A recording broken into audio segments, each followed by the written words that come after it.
Hello students, this is a basic accounting class which will help you to learn how a business transaction is converted into a journal entry.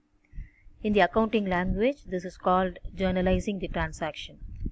Any business, whether it is a sole tradership or partnership or even a joint stock company for that matter, would like to know financial performance, particularly whether they have made profit or loss at the end of the day. The financial accounting system helps for this by preparing the two important financial statements, the profit and loss account and the balance sheet. The profit and loss account records the expenses and incomes of a business for a given period, usually a year, and the difference between the two is taken as the profit or loss depending upon the situation.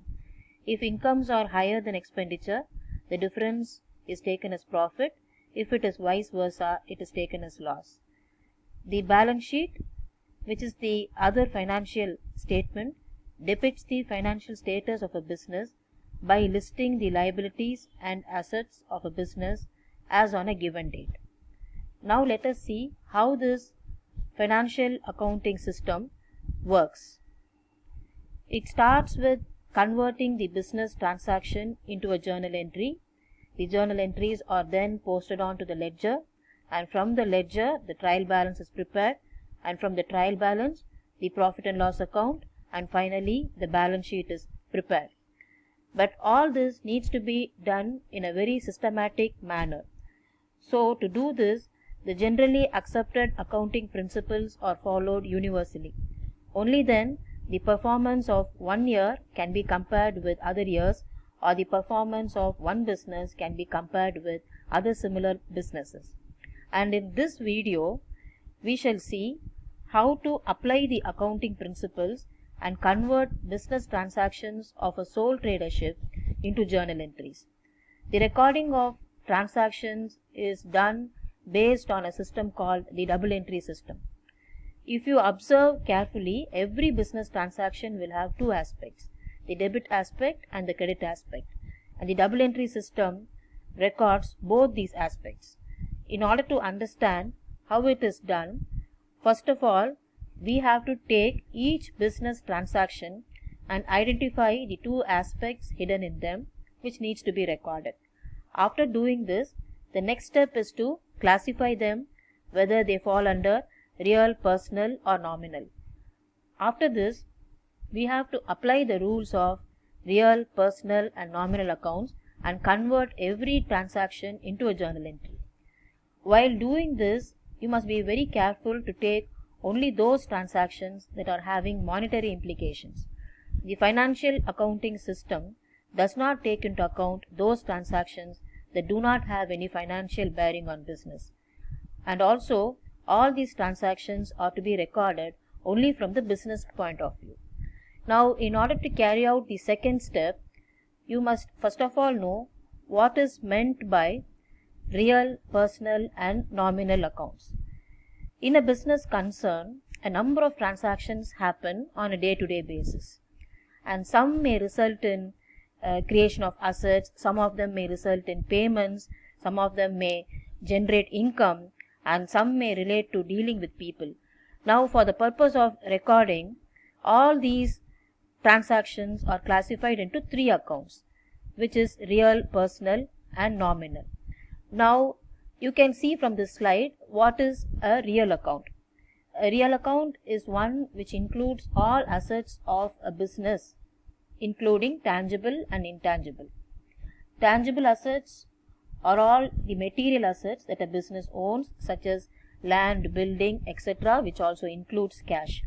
And intangible assets are assets that cannot be seen or touched, such as goodwill, patent rights, trademarks, etc. And next we shall see what is a personal account. A personal account is one which includes the accounts related to individuals, and these individuals may be either natural or artificial. So natural personal account, they relate to people, whereas artificial personal account relate to organizations such as banks and other business entities which are considered as person in the eyes of the law. there is one more subdivision coming under this personal account, which is called as the representative personal account. These accounts represent certain person or group of people directly or indirectly. For example, if wages is paid to a person in advance, a prepaid account will be opened, and this will be called as a representative personal account because it represents the person whom the wages has been paid in advance. Now we shall see what is a nominal account.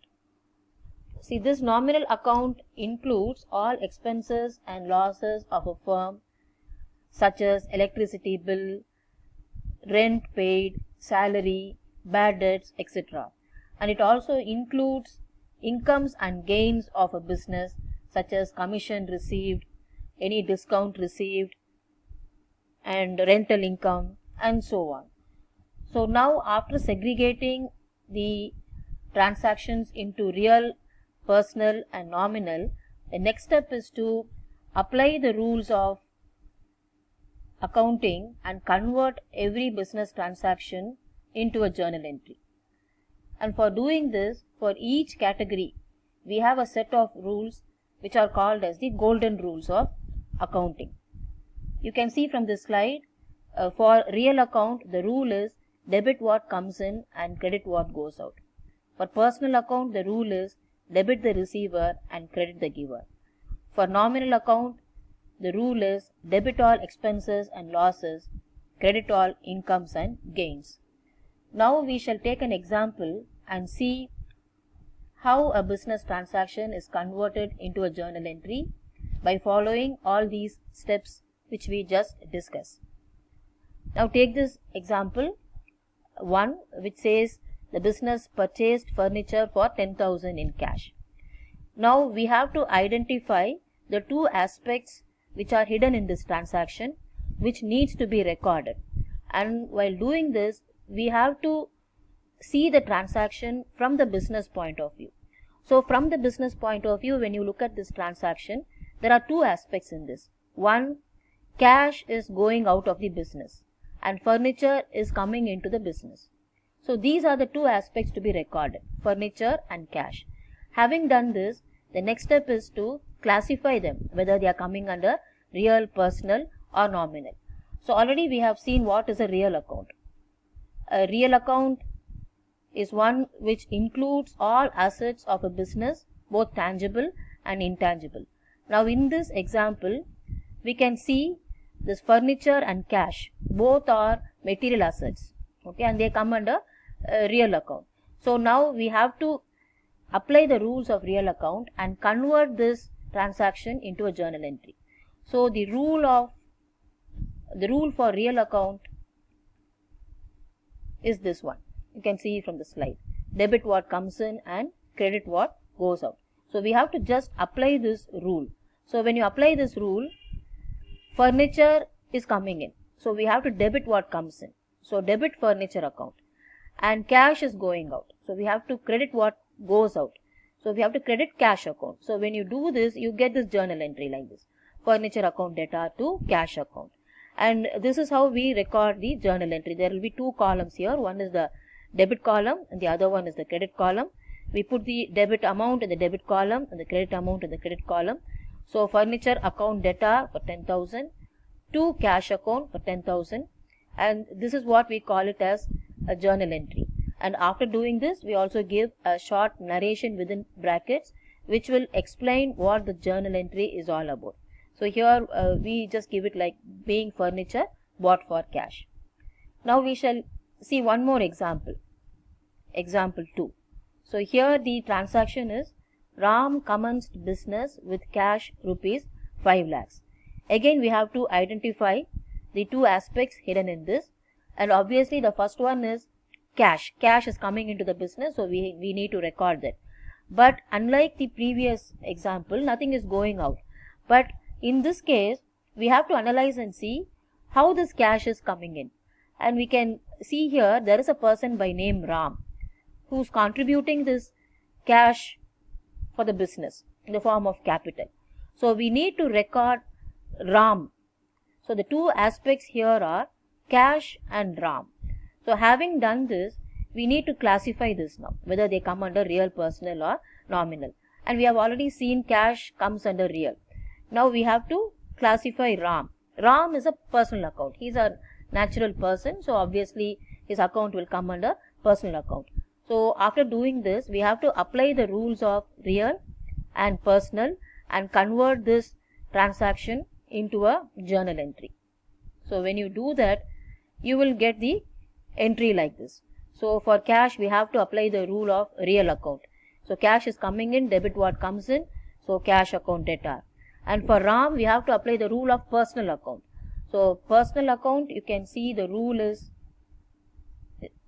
it's like this. Personal account, the rule is debit the receiver and credit the giver. And in this case, Ram is the giver. So we have to credit his account. When you do that, you get the journal entry like this. Cash account debtor 5 lakhs to Ram's capital account 5 lakhs. And we also give a short narration here within brackets which explains the transaction, that is being business commenced. And we shall take one more example also and see how the transactions are converted into journal entries. So third example, here the transaction is paid salary by cash 50,000. So again we have to start with identifying the two aspects. So one is obviously cash, which is going out of the business in this case, and the other aspect is, so for what reason it is going out? To meet the salary expenditure. So the other aspect is salary, which needs to be recorded here. So having done this, so we have now identified the two aspects, cash and salary.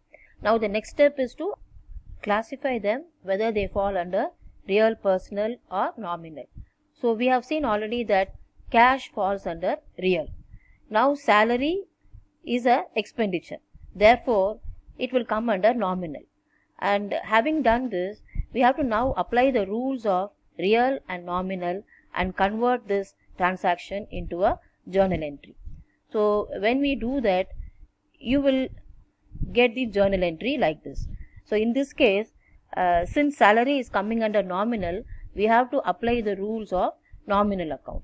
So now nominal account, the rule is debit all expenses and losses, credit all incomes and gains. In this case, salary is a expense, so we have to debit it. So salary account debtor, it's debited.